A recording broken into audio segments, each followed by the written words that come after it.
ভাবুন তো, আজ থেকে প্রায় ৫,০০০ বছর আগে এমন এক সভ্যতা ছিল যেখানে ছিল পরিকল্পিত শহর, আধুনিক ড্রোনেজ ব্যবস্থা, দোতলা বাড়ি, নিজস্ব লিপি, এমনকি আন্তর্জাতিক বাণিজ্যও। যখন পৃথিবীর বহু মানুষ তখনও আদিম জীবনযাপন করছিল, তখন এই সভ্যতার মানুষরা তৈরি করেছিল এক বিস্ময়কর নগর জীবন। কিন্তু রহস্যটা হলো, এত উন্নত হওয়ার পরেও হঠাৎ করে এই সভ্যতা পৃথিবী থেকে প্রায় অদৃশ্য হয়ে যায়। না কোনো বিশাল যুদ্ধের স্পষ্ট প্রমাণ, না কোনো রাজাদের ইতিহাস, না কোনো শেষ বার্তা। তাহলে কি হয়েছিল সেই সভ্যতার? কেন ধ্বংস হয়ে গেল পৃথিবীর অন্যতম রহস্যময় সভ্যতা, ইন্দুস ভ্যালি সিভিলাইজেশন বা হরপ্পা সভ্যতা? আজকের ভিডিওতে আমরা জানব হরপ্পা সভ্যতার অবিশ্বাস্য উন্নতি, তাদের অজানা রহস্য এবং সেই ভয়ঙ্কর কারণ যার জন্য কয়েক হাজার বছরের এক মহান সভ্যতা ধীরে ধীরে হারিয়ে যায় ইতিহাসের অন্ধকারে। মানব ইতিহাসের সবচেয়ে রহস্যময় সভ্যতাগুলোর মধ্যে অন্যতম হল ইন্দুস ভ্যালি সিভিলাইজেশন। এই সভ্যতা গড়ে উঠেছিল প্রায় খ্রিস্টপূর্ব ২৫০০ সালের দিকে, বর্তমান পাকিস্তান ও উত্তর পশ্চিম ভারতের বিশাল অংশ জুড়ে।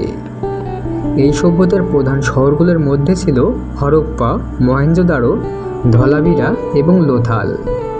কিন্তু অবাক করা বিষয় হলো, এত প্রাচীন হওয়া সত্ত্বেও তাদের নগর পরিকল্পনা ছিল অনেক আধুনিক শহরের থেকেও উন্নত।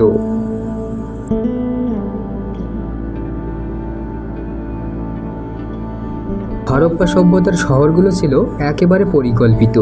রাস্তা ছিল গ্রিড প্যাটার্নে তৈরি, সব রাস্তা ছিল সোজা ও নির্দিষ্ট নকশায় নির্মিত। আর সবচেয়ে অবাক করা বিষয় ছিল তাদের ড্রেনেজ সিস্টেম। প্রায় প্রতিটি বাড়ির সঙ্গে যুক্ত ছিল আলাদা পানি নিষ্কাশনের ব্যবস্থা। ভাবুন, আজ থেকে প্রায় ৫,০০০ বছর আগে, যেখানে পৃথিবীর অধিকাংশ মানুষ বেসিক স্যানিটেশন সম্পর্কেই জানত না, সেখানে হরপ্পার মানুষ তৈরি করেছিল আন্ডারগ্রাউন্ড ড্রেনেজ সিস্টেম।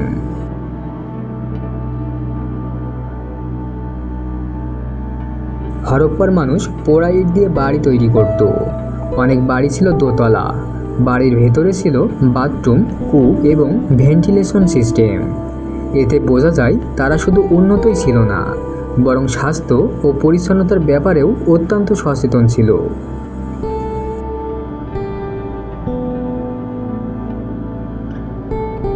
প্রত্নতাত্ত্বিকরা হরপ্পা সভ্যতার বিভিন্ন এলাকায় এমন কিছু জিনিস পেয়েছেন যেগুলোর সঙ্গে মেসোপটেমিয়ান সিভিলাইজেশন অঞ্চলের মিল রয়েছে।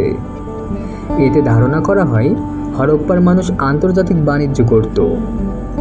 তারা মণিমুক্তা, ধাতব বস্তু, তুলার কাপড়, এমনকি বিভিন্ন কারুশিল্প বিদেশে রপ্তানি করত।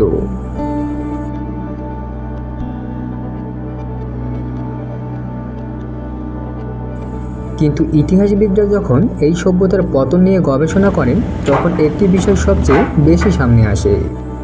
এই সভ্যতা একদিনে ধ্বংস হয়নি, বরং ধীরে ধীরে ভেঙে পড়েছিল। প্রথম সম্ভাবনা হলো ভয়াবহ জলবায়ু পরিবর্তন। হয়তো শত শত বছর ধরে খরা চলেছিল। যে নদীগুলো এই সভ্যতার জীবনরেখা ছিল, সেগুলো ধীরে ধীরে শুকিয়ে যেতে থাকে। ফলে কৃষি ব্যবস্থা ভেঙে পড়ে, মানুষের খাদ্য সংকট দেখা দেয় এবং শহরের জীবনযাত্রা দুর্বল হয়ে যায়। আরেকটি বড় ধারণা হলো ভয়াবহ বন্যা। কিছু গবেষণায় দেখা যায় নদীর গতিপথ পরিবর্তন হয়েছিল। হঠাৎ করে পানি শহরের দিকে প্রবাহিত হতে শুরু করে, পুরো জনপদ পানির নিচে চলে যেতে পারে। আরেকটি সম্ভাবনা হলো ভূমিকম্প, যার ফলে শহরের অবকাঠামো ধ্বংস হতে থাকে। বাড়িঘর একে একে ভেঙে পড়ে, মানুষ নিরাপত্তার জন্য এলাকা ছাড়তে বাধ্য হয়।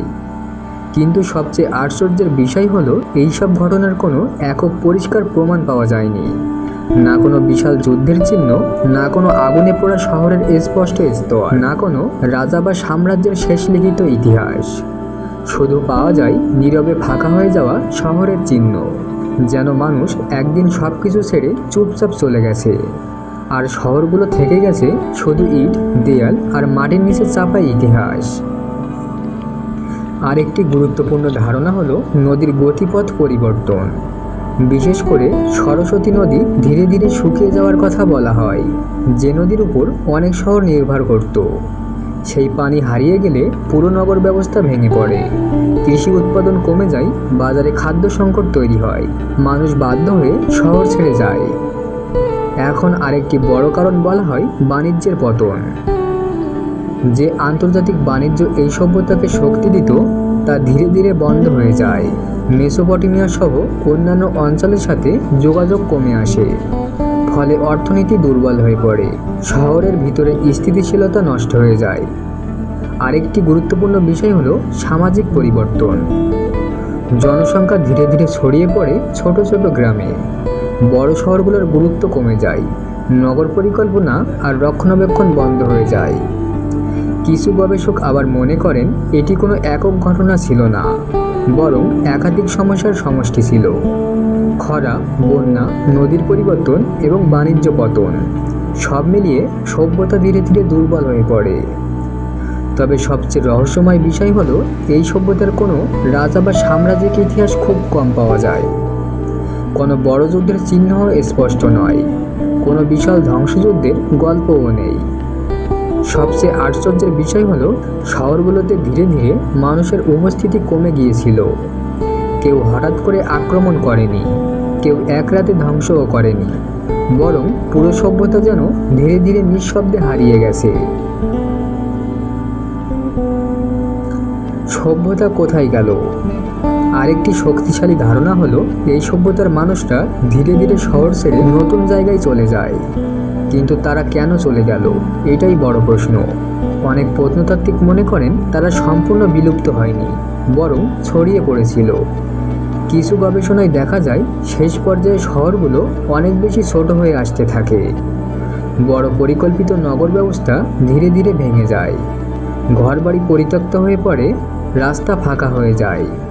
আরেকটি বড় থিওরি হলো প্রযুক্তি ও সামাজিক কাঠামোর পতন। যখন প্রশাসন দুর্বল হয়ে পড়ে, শহরের রক্ষণাবেক্ষণ বন্ধ হয়ে যায়, ড্রেনেজ ব্যবস্থা কাজ করা বন্ধ করে দেয়, পরিচ্ছন্নতা নষ্ট হয়ে যায়। ধীরে ধীরে মানুষ গ্রামাঞ্চলের দিকে চলে যায়, নতুন ছোট ছোট বসতি তৈরি হয়, পুরনো শহরগুলো গুরুত্ব হারায় এবং সেগুলো ইতিহাসের পাতায় হারিয়ে যেতে থাকে। সবচেয়ে আশ্চর্যের বিষয় হলো এই সভ্যতার কোনো ধারাবাহিক সাংস্কৃতিক উত্তরসূরি খুব স্পষ্টভাবে পাওয়া যায় না। অন্যান্য সভ্যতার মতো শক্তিশালী ইতিহাস রেখে যায়নি, যেন একটি পুরো যুগ নিঃশব্দে শেষ হয়ে গেছে। সবচেয়ে গ্রহণযোগ্য ধারণা হলো এই সভ্যতা একক কোনো কারণে ধ্বংস হয়নি, বরং একাধিক সংকট একসাথে ঘটেছিল। খরা, বন্যা, নদীর পরিবর্তন, বাণিজ্যের পতন, অর্থনৈতিক দুর্বলতা আর সামাজিক কাঠামোর ভাঙন সব মিলিয়ে একটি বড় পতনের চক্র তৈরি হয়। ধীরে ধীরে বড় শহরগুলো আর টিকতে পারেনি। এক সময়ের ব্যস্ত নগরগুলো নীরব হয়ে যায়, মানুষ ধীরে ধীরে সরে পড়ে ছোট বসতিতে। সবচেয়ে গুরুত্বপূর্ণ বিষয় হলো এই সভ্যতা পুরোপুরি নিশ্চিহ্ন হয়নি। এর মানুষরা বেঁচে ছিল, শুধু তারা ছড়িয়ে পড়ে। পরবর্তীতে তাদের কিছু সংস্কৃতি অন্য সভ্যতায় মিশে যায়, কিন্তু বড় শহরের সেই জৌলুস আর ফিরে আসেনি। এভাবেই ইতিহাসের সবচেয়ে উন্নত নগর সভ্যতাগুলোর একটি ধীরে ধীরে হারিয়ে যায়, মাটির নিচে চাপা পড়ে। শুধু রয়ে যায় ইট, ছিলমোহর আর রহস্য, যা আজও আমাদের ভাবতে বাধ্য করে কিভাবে এত উন্নত একটি সভ্যতা নিঃশব্দে মিলিয়ে যেতে পারে ইতিহাস থেকে।